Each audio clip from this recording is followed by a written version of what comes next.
शासनपति श्रमण भगवान महावीर को वंदन नमन। पूज्य गुरुदेव श्री माया राम जी महाराज, पूज्य गुरुदेव श्री योगी राज जी महाराज, पूज्य गुरुदेव श्री राम कृष्ण जी महाराज, सभी गुरु भगवंतों को वंदन। बंधुओं एवं श्रद्धाशील बाहर, कितना जीव का सौभाग्य होता है कि जब उसे भगवान की वाणी सुनने का अवसर मिलता है। ये परम पुण्यों का उदय होता है। बंधुओं, जब तीर्थंकर प्रभु नहीं होते, उस समय प्रभु की जो वाणी है वह तीर्थंकर स्वरूप होती है। उस वाणी को श्रद्धा से श्रवण करने का अर्थ है तीर्थंकर के दर्शन और उनकी देशना को सुनना।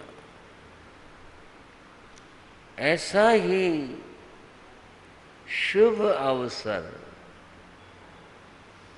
हमारे सामने उपस्थित है। प्रभु वाणी श्री उत्तराध्ययन सूत्र की चर्चा चल रही है। इसके 9वें अध्ययन की कुछ समझने के लिए व्याख्या कर रहे हैं। वैसे हम तीर्थंकर वाणी की कोई व्याख्या नहीं कर सकते। ये समझने का प्रयास है। व्याख्या तो गणधर, पूर्वधर, बड़े बड़े महान विद्वान, ज्ञानी आचार्य ही कर सकते। हमारी तो बस बात है समझने की। कथा चर्चा यह चल रही थी कि देवराज इंद्र नमिराज ऋषि से आप साधु क्यों बन रहे हो, इस बारे में तरह तरह के प्रश्न कर रहे थे। प्रश्न वे करते नमिराज समाधान दे। प्रश्न हो चुके, बात पूरी हो गई। अब इंद्र ने अपना जो रूप था, जो उन्होंने बनाया था, ब्राह्मण का, विप्र का, वह छोड़ दिया। रूप बदला और जो उनका अपना असली रूप था, इंद्र का जो रूप था, वह उन्होंने प्रकट किया।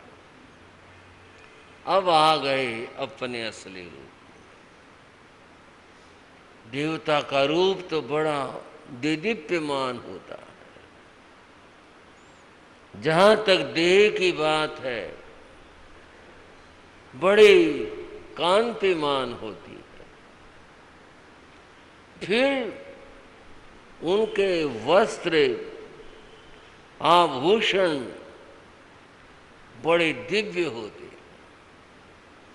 मनुष्य देखता रह जाए, ये ऐसा दिव्य रूप।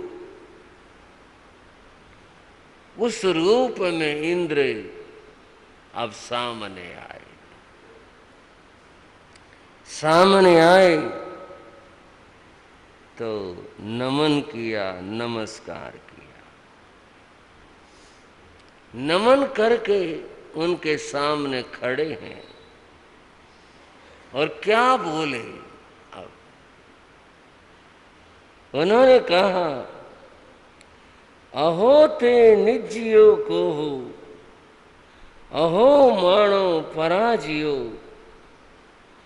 अहो ते निरकिया माया, अहो लोभो वसे कयो। धन्य हो आपको।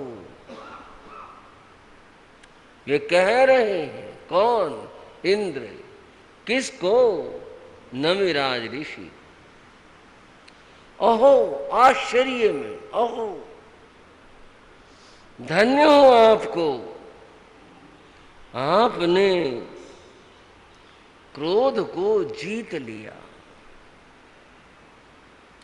अब क्या मालूम क्रोध को जीता या नहीं जीता। मालूम ऐसे है, जब किसी आदमी से तरह तरह के उलट पुलट सवाल किए जाए, उसके मन के विपरीत बात की जाए, तो आदमी को क्रोध आता। सहज बात बताता हूं, बड़े आसान से। कोई आदमी खड़ा आके पूछ, क्यों खड़े हो? गुस्सा नहीं आएगा? आप कौन होते पूछने वाले? आपको क्या मतलब मैं क्यों खड़ा हूं? मैं खड़ा हूं, लेकिन कोई पूछ, आप क्यों खड़े हो? क्या मतलब आपको? जब किसी व्यक्ति से कोई उलट पुलट बात कही जाए, पूछी जाए, क्रोध आता है। और किसी ने कहा आप क्यों खड़े हैं, और उसका कोई इतना बढ़िया कोई उत्तर दे दे, भाई साहब आपके इंतजार में खड़ा था। आप मेरे इंतजार में? हाँ, आप महानुभाव आओगे, आपसे मिलेंगे, आदमी पानी पानी हो जाए। इससे भी और बढ़िया उत्तर हो सकते हैं। कि तो मैंने एक उदाहरण दिया आपको, जिससे कि दूसरा आदमी गदगद हो जाए। और मैंने तो इनको छेड़ने की कोशिश की थी, मैंने तो ऐसा कहा था, और ये उसका इतना इतना बढ़िया उत्तर दे रहे हैं, मैत्री हो जाती है। इंद्र ने तरह तरह की, आपको दया नहीं आती? आप घर छोड़िए आए, आप राज्य का प्रबंध करो, सुरक्षा का प्रबंध करो, आप धन इकट्ठा करो, आप शत्रुओं को जीतो, आपको क्या मतलब है? क्रोध आने के लिए तो बहुत सारे मौके होते हैं, लेकिन कहीं भी वार्ता में किसी भी प्रसंग और प्रश्न में नमिराज ऋषि को क्रोध नहीं आया, एकदम शांत प्रशांत रहे और शांति के साथ उसका उत्तर दिया। उसके लिए कहा, ओहो आश्चर्य है, आपने क्रोध को जीत लिया, बड़ी बात है। अहो मानो पराजियो, और आपकी वाणी में इतनी नम्रता मैंने देखी, आपने तो इस अहंकार को जीत लिया। बंधुओं, कोई क्रोध को जीत ले और अहंकार को जीत ले, कितनी बड़ी बात है। विश्व कवि रविन्द्रनाथ टैगोर ने कहा एक प्रार्थना में, हे परमात्मा, तू मेरे अहंकार को गला दे। मुझे तो बात बात में अहंकार रहता है, हर चीज में अहंकार रहता है, मेरे इस अहंकार को गला दे। हे परमात्मा, ये अहंकार गल करके मेरी आंखों के रास्ते बह जाए,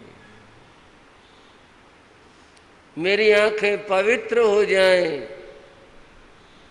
तब मैं तुम्हारे रूप को देख सकूंगा, तुम्हारा दर्शन कर सकूंगा। अद्भुत बात कही है, आप कितना समझे मैं नहीं जान रहा। मेरी आंखें धुल जाएं, तब मैं आपका दर्शन कर सकूंगा। जिसके भीतर अहंकार है वो परमात्मा के दर्शन नहीं कर सकता। जिसके भीतर से अहंकार निकल गया वह परमात्मा का दर्शन कर सकता है। अद्भुत कहा रविन्द्रनाथ टैगोर ने, मेरी आंखें धुल जाएं, फिर मैं तुम्हारा दर्शन कर सकूं। अहो मानो पराजियो, धन्यो आपको, आपने अहंकार को जीत लिया। आप में जरा भी ये भाव नहीं है कि मैं राजा था और मैं राज छोड़ कर आया हूं। कितनी विनम्रता आपके अंदर है, आपको धन्य हो। अहो ते निरखिया माया, धन्य हो आपको, आपने माया छल कपट इन सब को निष्क्रिय कर दिया, खत्म कर दिया। अहो लोहो पराजियो, आपने लोभ को समाप्त कर दिया। मुझे देवलोक मिले, जरा भी लोभ नहीं। मैं जगत में पूजा जाऊं, जरा भी भावना नहीं। आपने इन चारों विकारों को, क्रोध मान माया और लोभ को, इनको खत्म कर दिया। धन्य हो आपको। यह स्तुति कौन कर रहा है? देवराज इंद्र कर रहे हैं। बंधुओं, ये जो चार बातें कही हैं और इनको खत्म करने की बात कही है, साधुता यहां है।